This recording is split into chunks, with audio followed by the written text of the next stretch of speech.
안녕하세요. 성지순례한 남자 이베드로입니다. 최양업 신부 시복시 성기원 성지순례 희망의 순례자 마지막 영상입니다. 1부와 2부를 보지 않으신 분들은 먼저 1부와 2부를 꼭 시청하시는 것을 추천드립니다.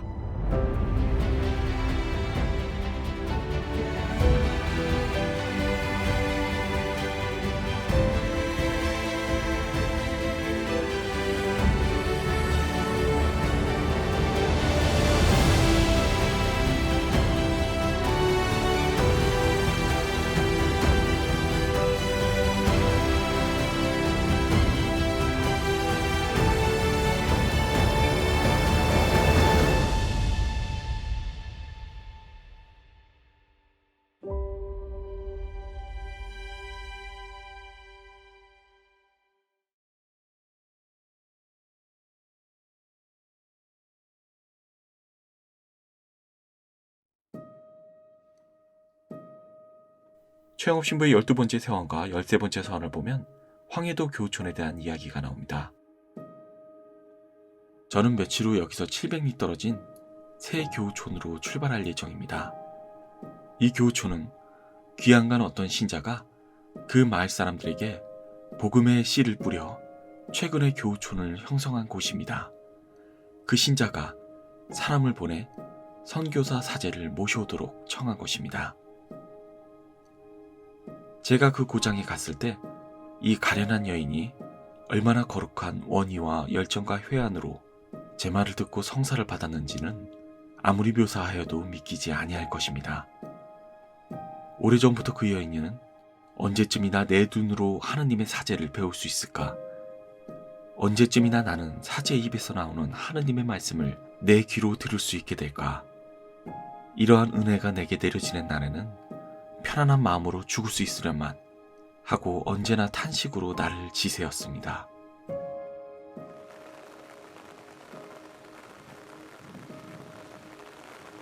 황해도 교우촌은 현재 북한 지역이어서 북한 지역 순교자들의 순례지인 참회와 속죄 성당으로 순례를 대신합니다.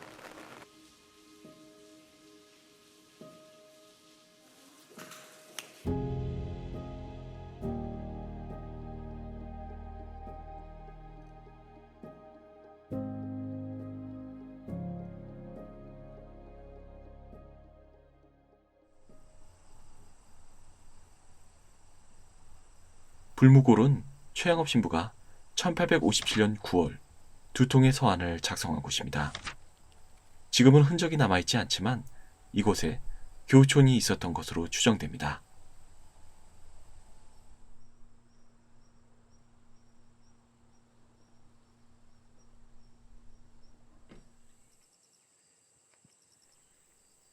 삼막골은 최양업 신부의 단짝 패롱 신부가 1858년부터 거주하였던 주요 사목지입니다. 최양업 신부는 이곳에 자주 방문을 하였다고 합니다.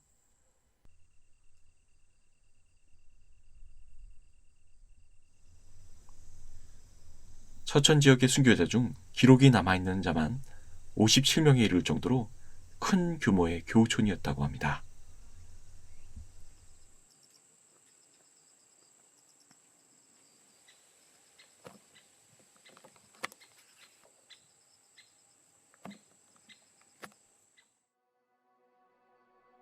최양업 신부의 13번째 서한을 보면 사흘길을 걸어 방문한 5가정이 살고 있는 교우촌에 대한 이야기가 나옵니다.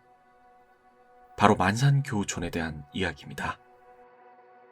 이 작은 촌락은 험준한 산속에 있는데 이름을 만산이라고 합니다만 가히 조선의 알프스 산맥이라고 말해야 적절할 만큼 아주 높은 산꼭대기에 있습니다.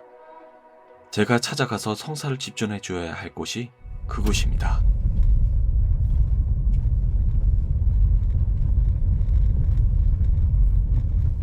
만산교우촌은 도로 사정이 굉장히 험합니다. 네, 돌길을 지나서는 그 다음부터는 또 이렇게 무릉덩이들이 많이 나옵니다.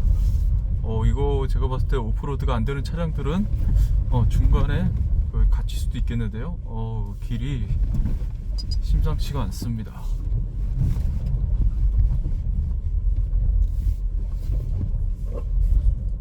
우천 폭서시에는 접근이 불가능해 보이며 평소에도 SUV가 아닌 승용차로의 접근은 추천드리지 않습니다.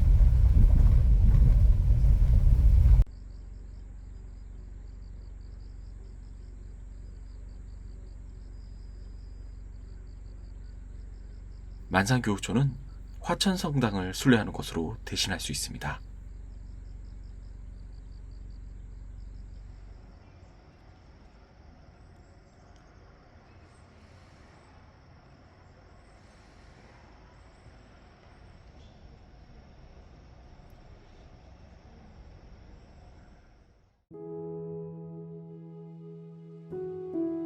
오두지의 교우촌은 최영업 신부가 1858년 10월 3일과 10월 4일 15번째와 16번째 서원을 올린 곳입니다.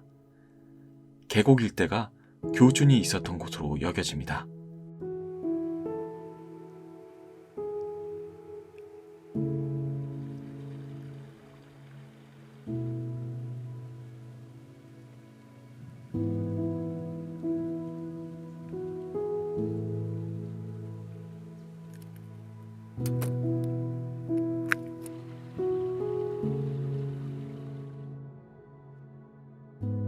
신나무골은 의뢰박해 때부터 교우촌이 형성되었고 조선대목구 창설 이후부터는 영남지방선교의 중심지가 되었습니다.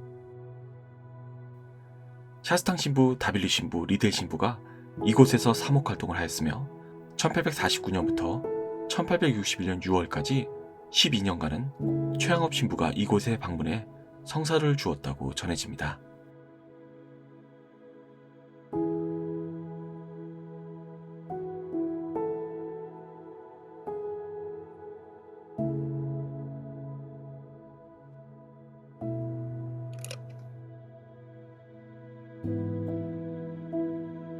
참나무 정이라는 뜻의 진목정은 참나무로 만든 정자가 마을 앞에 있어서 그렇게 불리었다고 합니다. 처음 신자들이 살기 시작한 것은 1850년대로 추정되고 있는데 최영업 신부가 사목 방문을 할 때쯤에 교우촌을 이루었다고 전해집니다.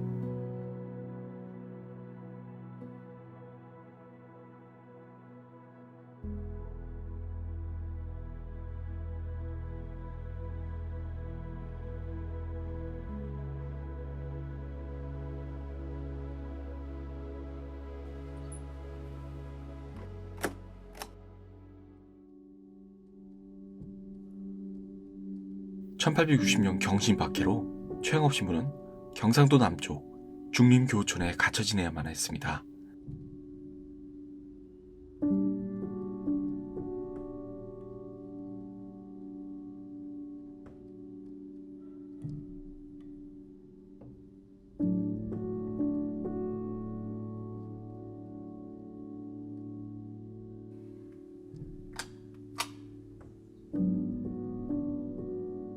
당시 언제 끝날지 모르는 박해 속에서 외부와의 연락이 단절된 채 이곳에서 스승 신부들에게 하직 인사와 조선교회를 위한 기도를 당부하는 마지막 서한을 작성하였습니다. 저는 박해의 폭풍을 피해 조선의 맨 구석 한모퉁이에 갇혀서 교우들과 아무런 연락도 못하고 있습니다. 벌써 여러 달 전부터 주교님과 다른 선교사 신부님들과의 소식이 끊어져 그분들이 아직 살아계신지 아닌지조차도 모릅니다. 이 서한이 중국에까지 전달될 수 있을지도 의심됩니다. 그 박해의 발단이 어떻게 시작되었는지 아직 알 수 없으며 끝날 기미가 아직은 보이지 않습니다. 교우들이 잡혀 감옥으로 끌려간 마을에는 포졸들이 모든 것을 약탈하고 불질러 버렸습니다. 천주교 신자인 친척이나 천주교 신자인 친구들을 피신시켜 주었던 외교인들도 천주교 신자와 같은 운명을 당한 이들이 많습니다. 주님, 저희를 불쌍히 여기소서. 당신의 자비를 잊지 마소서. 저희 눈이 모두 당신의 자비에 쏠려 있습니다. 저희의 모든 희망이 당신의 자비 안에 있습니다.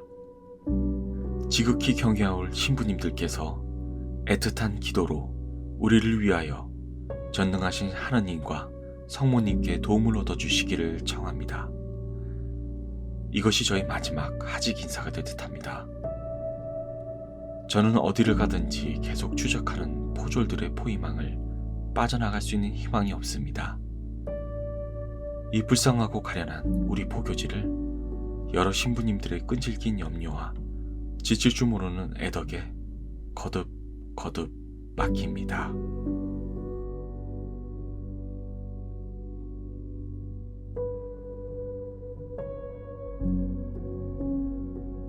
(1860년) 경신박해의 위험이 사라지자 최양업 신부는 그 손실을 보충하기 위해 다시 열성적으로 교촌을 순방하며 성사를 주었습니다. 패롱 신부의 기록에 따르면 최양업 신부는 하루에 80리 내지 100리를 걸어 다녔고 밤중으로 교촌을 방문하였으니 그가 한 달 동안 취할 수 있는 휴식은 나흘 밤을 넘지 못하였다고 합니다. 1861년 초여름, 최양업 신부는 밤낮으로 교촌을 순방하며 당시 상황과 결과를 베르네 주교에게 보고하기 위해 서울로 향했습니다. 그러던 중 문경시 진안리에서 과로에 장티푸스까지 걸리면서 보름 정도 앓다가 1861년 6월 15일 40살의 나이로 선종합니다.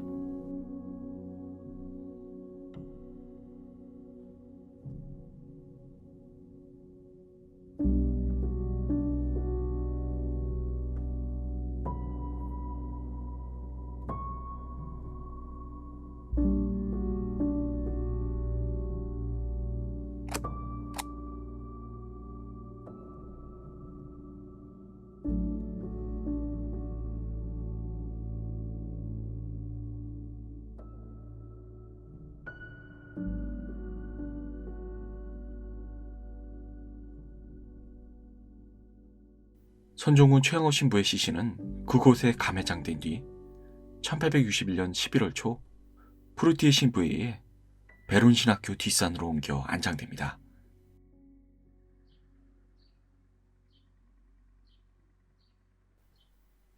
베론은 1791년 신해 박해 이후 충청도 지역에서 피신온 교우들이 옹기점을 운영하면서 교촌을 형성한 곳입니다. 황사영 백서 사건 이후에도 신앙을 지킨 교우들 덕택에 유지될 수 있었고 1850년 중반부터는 성요셉 신학교가 설립되면서 조선교회의 미래와 희망을 키워왔습니다. 최양업 신부도 사목순방 도중 가끔 베론에 들려 신학생을 돌보거나 신학교 교장 프루티의 신부와 함께 생활하였다고 합니다.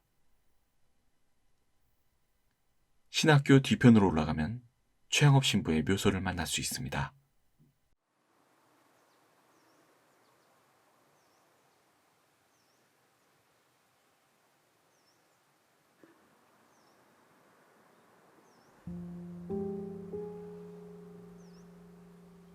우리의 유일한 현지인 사제인 최 토마스 신부는 굳건한 신심과 영혼의 구원에 대한 불타는 열의, 그리고 대단히 값진 그의 훌륭한 분별력으로 우리에게 너무나 소중한 존재였습니다. 그런데 최 신부가 구원의 열매가 풍성했던 성무 집행 이후 제게 자신의 성과를 보고하러 수도로 오던 중 지난 6월 세상을 떠났습니다. 이 선한 신부가 위험에 처해 있다는 기별을 제일 먼저 받은 프루티의 신부가 일찍 도착하여 최 신부에게 마지막 성사를 줄 수 있었습니다. 그러나 최 신부는 말을 하지 못했습니다. 단 2마디만이 그의 생기 없는 입술에서 새어나왔는데 그것은 예수님과 성모 마리아의 거룩한 이름이었습니다.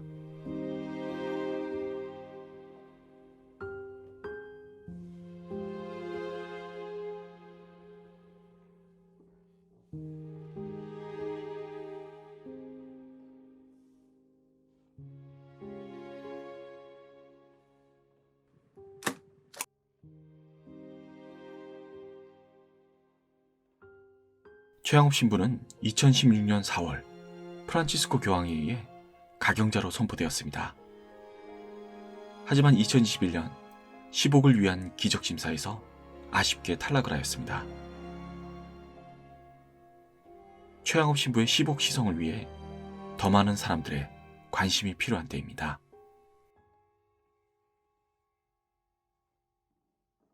양들을 위해 어떠한 힘들도 마다하지 않았던 착한 목자 최양업 신부님이 가신 길을 따라 나의 온 마음과 힘을 기울였던 희망의 순례자 성지순례를 마칩니다.